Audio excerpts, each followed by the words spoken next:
반민족행위특별조사위원회.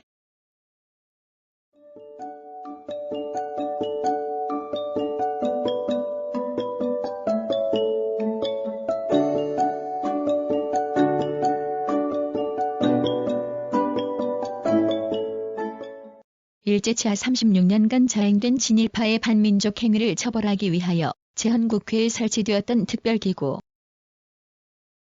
약칭 반민특위라고도 한다. 대한민국 정부가 수립되기 이전인 1947년 친일잔재 청산을 위하여 남조선과 도입법 의원은 민족반역자, 부일협력자, 전범, 간상배에 대한 특별법을 제정한 바 있다.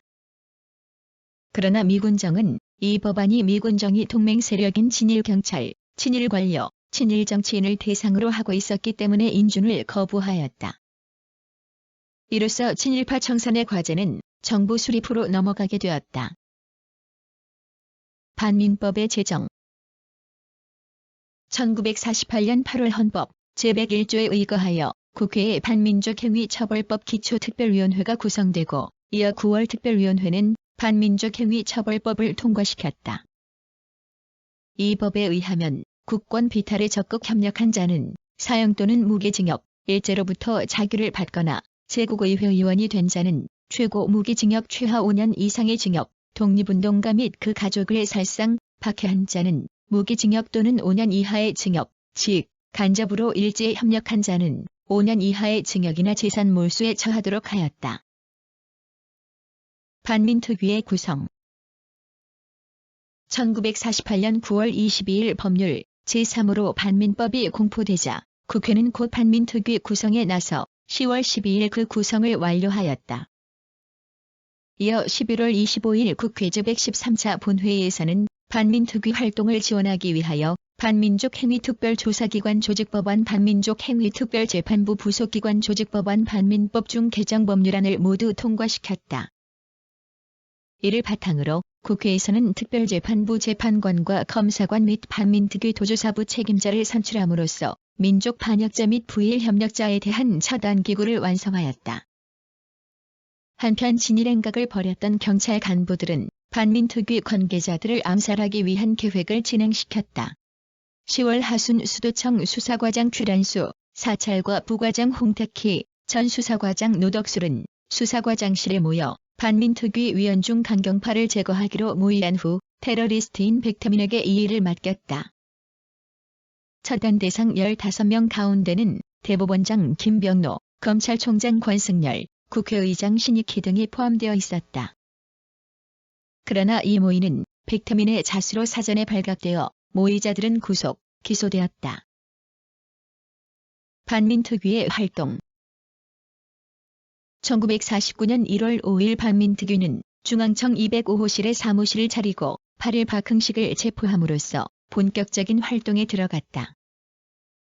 그러자 이승만은 담화를 통하여 견제하기 시작하였는데 그 요지는 반민특위가 삼권 분립의 원칙에 위반되며 안보 상황이 위급한 때 경찰을 동요시켜서는 안 된다는 것이었다. 이에 대하여 대법원장 김병노는 반민특위 활동이 불법이 아니라는 담화를 발표하고 정부의 협조를 촉구하였다. 그러나 이승만은 계속 비협조로 일관하더니 2월 24일 반민법을 유명무실하게 만드는 반민법 법률 개정안을 제2회 39차 본회의에 상정하였다. 결과는 부결되었으며 특위의 활동은 계속되었다. 그 기간 동안 특위의 활동 성과는 총 취급 건수 682건 중 기소 221건, 재판부의 판결 건수 40건으로 채형은 고작 14명에 그쳤다. 실제 사형 집행은 한 명도 없었으며 채형을 받은 사람들도 곧바로 풀려났다. 반민특위의 와해. 반민특위는 국회 프락치 사건과 66경찰의 특위 습격 사건을 겪으면서 와해되기 시작하였다. 국회 프락치 사건이 친일파 척결의 주도 세력이었던 소장파 의원들을 간첩 혐의로 체포함으로써 반민특위를 위축시켰다면 특위 산하특경대에 대한 경찰의 습격은 반민특위의 폐기 법안을 통과시키게 함으로써 민족 반역자에 대한 처벌을 불가능하게 하였다. 역사적 평가. 8.15 광복 직후 무엇보다도 신속히 친일파를 척결함으로써 민족 정기를 회복하는 일이 급선무였다. 그러나 초기에 기회를 놓쳤고 이후 미군정은 남한의 반공 국가를 수립하기 위하여 공산 세력에 대항할 세력으로 친일파에 주목하였다. 따라서 친일파의 청사는 미국의 국익과 배치되는 것이었다. 이러한 논리로 미군정은 일제강점기의 통치 구조를 부활시키고 친일파를 대거 등용하였다. 이어 등장한 이승만 정권 역시 미군정이 통치 구조를 그대로 이어받았고 친일파는 이승만의 정권 장악과 유지에 핵심적 역할을 하였다. 또 이를 위하여 이승만은 반민특위의 활동을 방해하고 무력화시켰다. 그 결과 친일파 청산에 대한 국민적 지지에도 불구하고 반민특위의 활동은 실패하였다.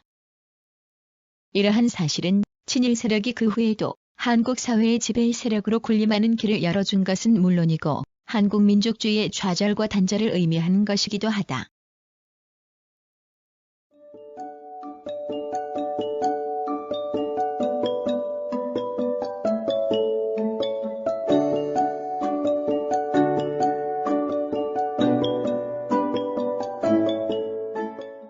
구성, 나그네 구석구석 여행.